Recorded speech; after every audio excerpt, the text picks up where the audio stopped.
Welcome to Pallapatti Aisha biryani. நம்ம சேனலை இன்னும் சப்ஸ்கிரைப் பண்ணாமல் பார்த்துட்டு இருந்தீங்கன்னா மறக்காமல் சப்ஸ்கிரைப் பண்ணிக்கோங்க, பெல் ஐக்கானை கிளிக் பண்ணிக்கோங்க. இன்றைக்கி நம்ம ஒரு 500 பேத்துக்கு பைனாப்பிள் கேசரி தான் செய்ய போகிறோம். அதுக்கு ஃபஸ்ட்டு முந்திரி வறுக்க நெய் ஊற்றிக்கலாம் 2 லிட்ரு. கேசரிக்கு நெய் தான் ரொம்ப முக்கியம், அதான் ஒரு டேஸ்ட்டு கொடுக்கும்.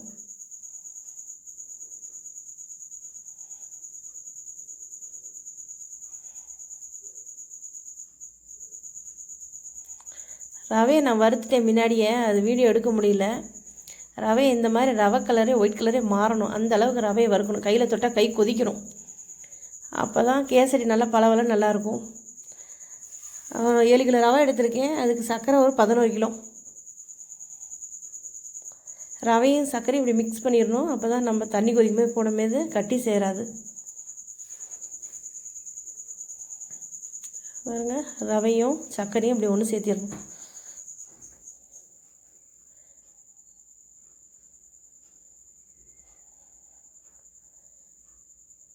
நெய் காஞ்சிருச்சு. இப்போ முந்திரி பருப்பு போட்டுக்கலாம் 3/4 கிலோ.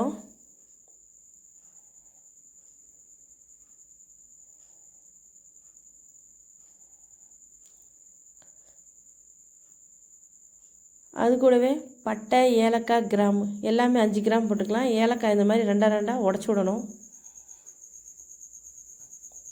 இப்போ முந்திரி பருப்பு கொஞ்சம் ரோஸ்ட் ஆகிற வரைக்கும் வறுத்துக்கலாம்.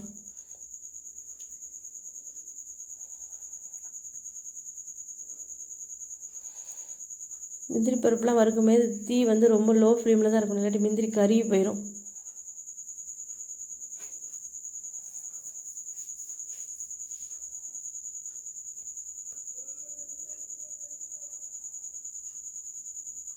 இது கூட திராட்சை ஒரு 100 கிராம் போட்டுக்கலாம்.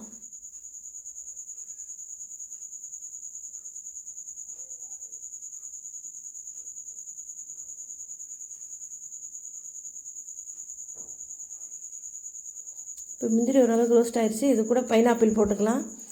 பைனாப்பிள் பழம் வந்து ஒரு பழம் வந்து 1.5 கிலோ சைஸு. அதில் நான் 15 பூ எடுத்திருக்கேன். எனக்கு அது வேஸ்ட்டெல்லாம் போக எனக்கு 7 கிலோ கிடச்சிருக்கு. பாதி இந்த நெய்யோலையே போட்டு நல்லா வணக்கலாம் ஒரு 1/2 வேக்காடுக்கு, அப்போ தான் இந்த ஸ்வீட் நல்லா டேஸ்ட்டாக நல்லாயிருக்கும். எல்லோ கலர் கேசரி பவுட்ரு 1, அது இந்த காயோட போட்டு நல்லா வணக்கலாம்.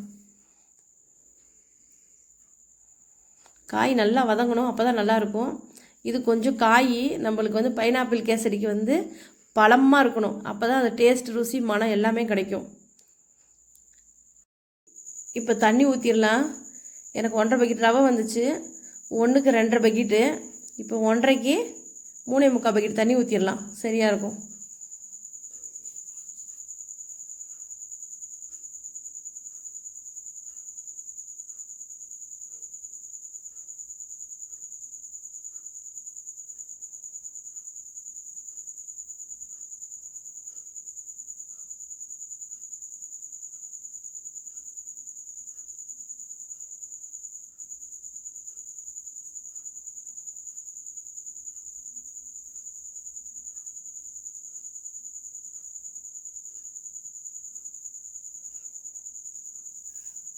இப்போ ஒரு கொதி வரட்டும், ரவை போடலாம். தண்ணி கொதிச்சிருச்சு. கோல்டு வினர் 1.5 லிட்டர் ஊற்றிடலாம். ரவை போகிறதுக்கு முன்னாடி ஒரு 1.5 லிட்டரு எண்ணெய் ஊற்றினா தான் நம்மளுக்கு வந்து அந்த ரவை பளபளன்னு இருக்கும், ஒன்றுக்கு ஒன்று ஒட்டாது.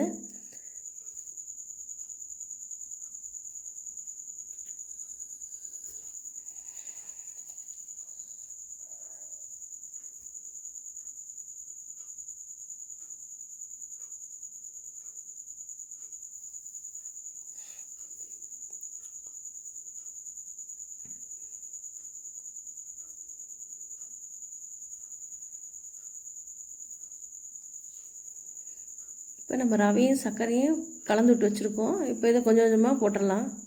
இப்போ ஒரு 5 கிராம் உப்பு போட்டுக்கலாம். எந்த ஸ்வீட்டாக இருந்தாலும் கொஞ்சம் உப்பு போட்டால் தான் நம்மளுக்கு இனிப்புத்தன்மை அதிகமாக கொடுக்கும். இப்போ ரவை போட்டுடலாம். ரவை வந்து சர்க்கரை எல்லாம் போட்டு கலந்து வச்சுருக்கனால டக்கு டக்குன்னு அப்படியே கொட்டிடலாம், கட்டிலாம் சேராது.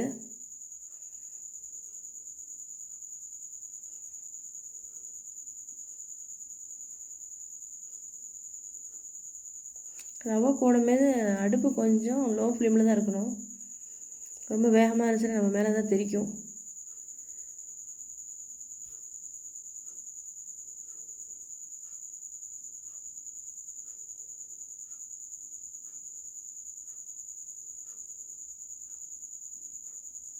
இப்போ வெண்ணிலா எசன்ஸு 1.5 மூடி ஊற்றிடலாம். ரவை போட்டு முடித்தாச்சு. இந்த எசன்ஸ் இப்போயே ஊற்றினா தான் இந்த எசன்ஸ் எல்லா பக்கமும் மணம் போகும். இப்போ அடுப்பை தூண்டி விடலாம், ஒரு கொதி வரட்டும்.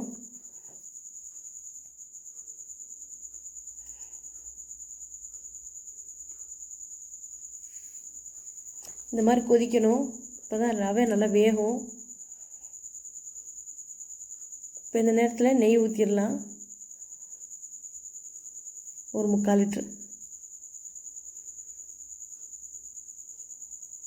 தம் போடவே ஊற்றணும்னா நல்லாயிருக்கும் வாசனையாக. இந்த மாதிரி கொதிச்சிச்சுன்னா தான் ரவை நல்லா வேகும்.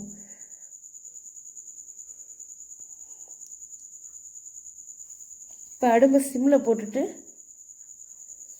செடிப்பழம்லாம் தூவி விட்டுறலாம் மேலே. அப்புறம் இந்த அனலில் அது வேகமே இந்த காய் சாப்பிட்றதுக்கு நம்மளுக்கு நல்லாயிருக்கும். செடிப்பழம்லாம் வெந்திருக்கும், நறுக்கு நறுக்குன்னு இருக்கும். இப்போ அடுப்பு ரொம்ப லோவில் வச்சிடணும்.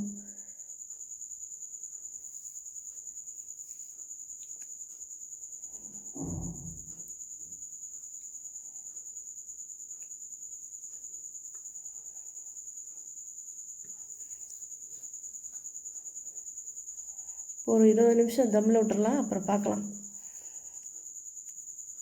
அடுப்பு ரொம்ப லோவில் இருக்கணும் இந்த அளவுக்கு, இல்லாட்டி அடி பிடிச்சிரும். இப்போ 20 நிமிஷம் ஆயிடுச்சு. கேசரி ஓப்பன் பண்ணி பார்க்கலாம்.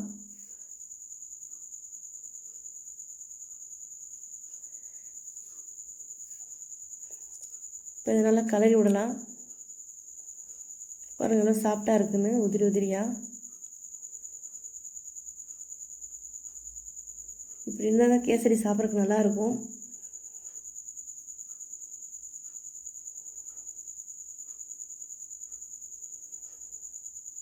நம்ம நெய்லேயே பைனாப்பிள் வறுத்துருக்கனால நல்லா மணமாக நல்லாயிருக்கும். ஒன்று ஆறுச்சுன்னா நம்மளுக்கு ஒத்தியாக தெரியும். ரவை எந்த சைஸில் இருக்கோ அப்படி அப்படியே தெரியும். இப்போ பைனாப்பிள் கேசரி ரெடி.